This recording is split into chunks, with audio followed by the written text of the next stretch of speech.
मैं Anjali Saxena first semester history की छात्रा हूँ और आज मैं महमूद गजनबी के आक्रमण टॉपिक पर चर्चा करने वाली हूँ। सर्वप्रथम अल्फुकुद्दीन एक तुर्क सरदार ने गजनी पर एक तुर्क साम्राज्य की स्थापना की। उसके बाद सुबुक्तगीन जो महमूद गजनबी के पिता थे, उन्होंने गजनी की राजगद्दी को संभाला। उनकी मृत्यु के पश्चात उनके बेटे महमूद गजनबी ने 27 साल की उम्र में गजनी के अधिकार को संभाला।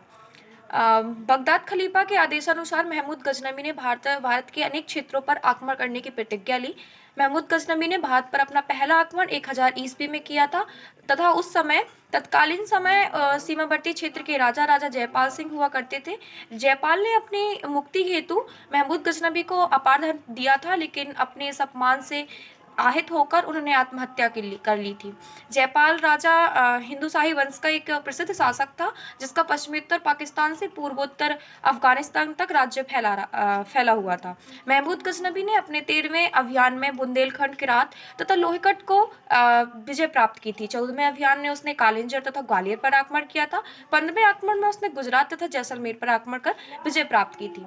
कहा जाता है कि महमूद गजनबी ने अपने 16वें आक्रमण, जो कि 1025 ईस्वी में किया था, प्रसिद्ध सोमनाथ मंदिर पर किया था।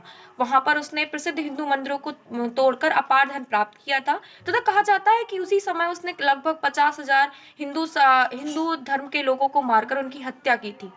ऐसा भी कहा जाता है कि कम से कम 1027 ईस्वी पूर्व में 1027 ईसा पूर्व में उसने अपना 17वां आक्रमण किया था और अपने 17वें आक्रमण में उसने सिंध और मुल्तान के जो सीमावर्ती क्षेत्र पर जाट और खोखरे रहते थे, उनके विरुद्ध अभियान किया था।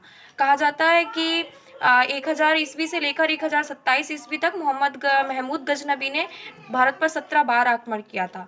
महमूद गजनबी के दरबारी कवि फिरदौसी थे तथा 30 अप्रैल 1030 ईस्वी में मलेरिया के कारण महमूद गजनबी की मृत्यु हो गई थी।